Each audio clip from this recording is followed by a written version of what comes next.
of the new GCSE system that you're aware of? Probably the biggest change, which most people will be aware of, is that we've lost grades, so like letters, we've gone towards numbers. That's one of the biggest changes. There's also a change where we've gone back to a system parents would know, where they're more linear. So instead of being able to do exams as you go along, you have to do them all at the end of your 2-year course. That's probably one of the biggest changes. So do you think these changes were necessary?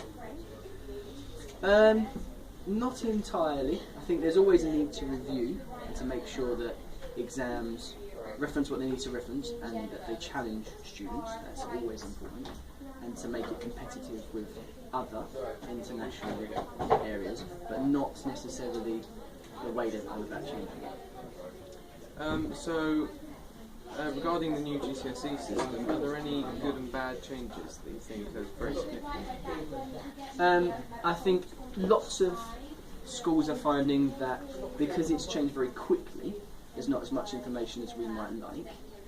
So, for example, whereas we were all used to a system where you had A star down to, say, a C grade, there was more, say a C grade, we would know exactly what an A star needed to do, exactly what an A needed to do, so on and so forth. Because it's changed very quickly, exam boards haven't necessarily caught up with how quickly it's changed. So the difference between getting, say, an 8 and a 9 isn't as clear as it used to be, which means that teachers nationally will find it more difficult to help students get those higher grades. So, do you think these changes put more pressure on students, and do you think it's too much pressure? I think sometimes all exams can be too much pressure.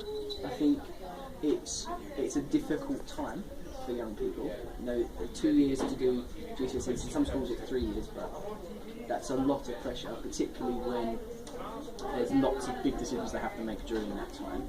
I think they're as good as they can be, and I think schools like ours put a lot of provision in place to help students. We have revision sessions to help students, outstanding teaching to help students, and then there's also the more pastoral side of helping manage stress and workload, which is, I know lots of schools are working towards that, but we kind of excel in that area. And so finally, do you think it was a good or a bad change to change the GCSE system? Honestly, it's a bit of a cop-out answer. I don't think we're going to know yet. We need to go through the system. Every time that the education system changes, the headlines are a bit mixed. Some people really like it, some people just don't like change because it's changed. We don't really know the impact, and what we also don't know is the longer term impact. So for you guys who are going to be doing new GCSEs, we won't know the impact on you. We'll know it in terms of your GCSE results, but we won't know in terms of your jobs until you go and get a job, which could be 5 years later. Thank you very much. Very